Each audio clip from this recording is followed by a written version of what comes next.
Marie Casas. I'll be sharing with you today a very powerful financial planning concept. So let me start with this arrow right here. This is an age line. Now, on the lower part, you have your younger years, most probably where you are right now, and your prime years at the upper end. Now, where you are right now, most likely the younger side, is the point in time where you have such big responsibilities. This is the point in time where you have to work so hard for your money. You have to build your business. You have to go every day to that job that I hope, dearly hope, that you love. And from your paycheck, that's where you get your living expenses. You have to pay for your meals and for your grocery, your rent, or your housing loan from your paycheck as well. On top of that, you have to buy clothes so you look nice, pay off probably college loans, or you probably want to take a master's degree, and you also have the occasional doctor's checkup, as well as credit card bills and car loans, or a lot of other stuff that you have to pay for. Now, this line right here, that shows the line of decreasing responsibility. That's what you want to happen as you get older, so that by the time you're older, you have no responsibility. That would be a dream. But right now, you still don't have any savings, so you're still far away from having no responsibility. So, having very little savings still at the moment, you have to start increasing that savings. You have to start building your wealth. And money, honestly, needs time to grow, so that you have to start now at the point where you have limited or no savings, so that when you get older, you have big savings. Having big savings enables money to be working for you. At that point in time, you want to be living on interest. When you were younger, your expenses were coming from your paycheck. When you're older, what you want to happen is they all come from interest from your investments, from your assets that you already started to build when you were younger. Right now, definitely you're less secure. There's a chance you can get fired, or there might be a lean season in your business. So that it's very important for you to start building an emergency fund. General guideline by financial planners to build an emergency fund good for 3 to 6 months living. If you get fired or you get sick or any kind of emergency happens, you still have money to live off from. And there's also the risk that you die too soon. Anyone can die today or tomorrow, next month. There are many possibilities and probabilities, and you want to be protected against that.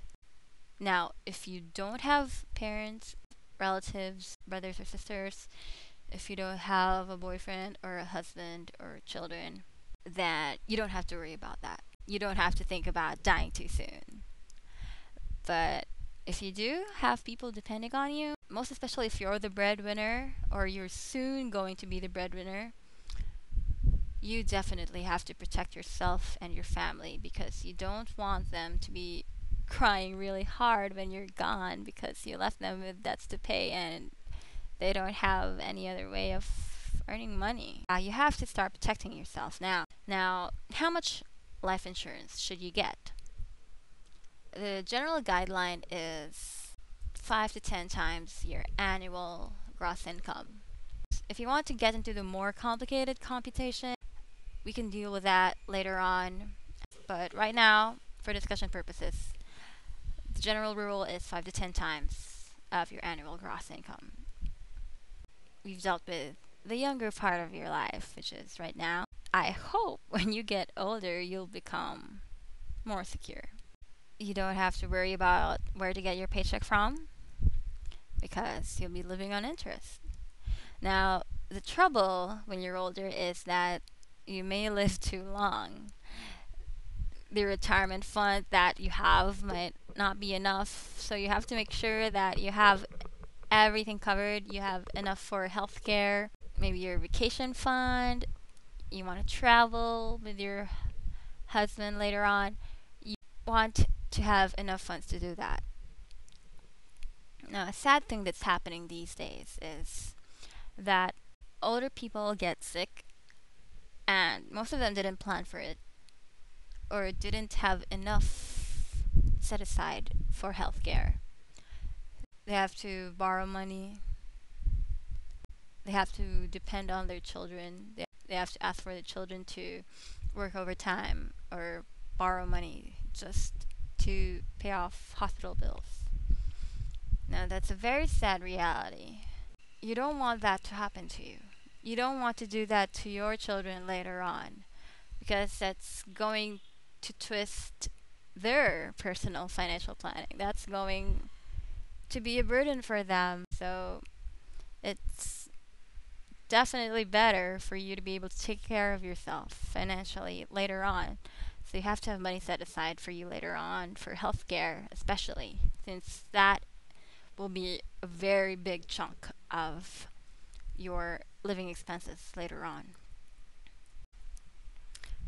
So first, you have to build your emergency fund, and you have to get yourself insurance, and you have to get yourself a long-term fund and other assets for you to live off later on. So this, what I show you just now, is called the X curve. It's a very powerful tool because it simplifies the mumbo jumbo of personal finance. Basically tells you that you have to work hard now and so that later on you could just relax and let money work for you. Now, what are your next steps?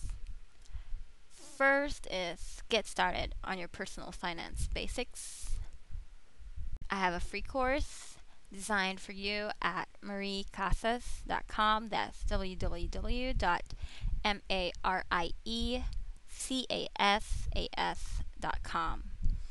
And second, you need to start tracking your daily expenses so that you can make a realistic budget.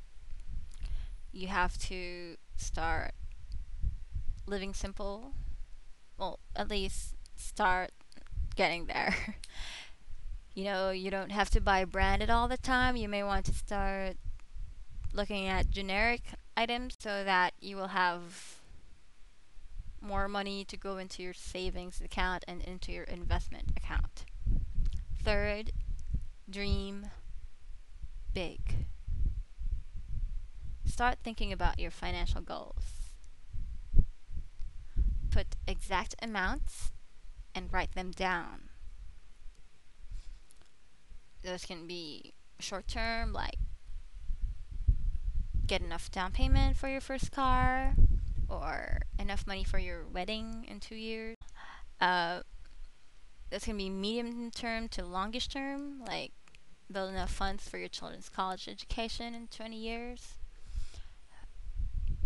Now, really long term goals would be like retire by the age of 50 so that you would know you're there. You've achieved your goal if you can have $2,000 monthly income, which is a pretty good amount where I come from.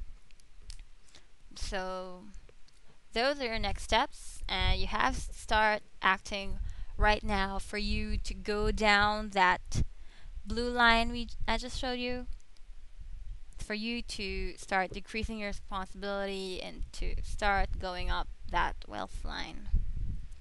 So that's it for now. I hope we all think and grow rich.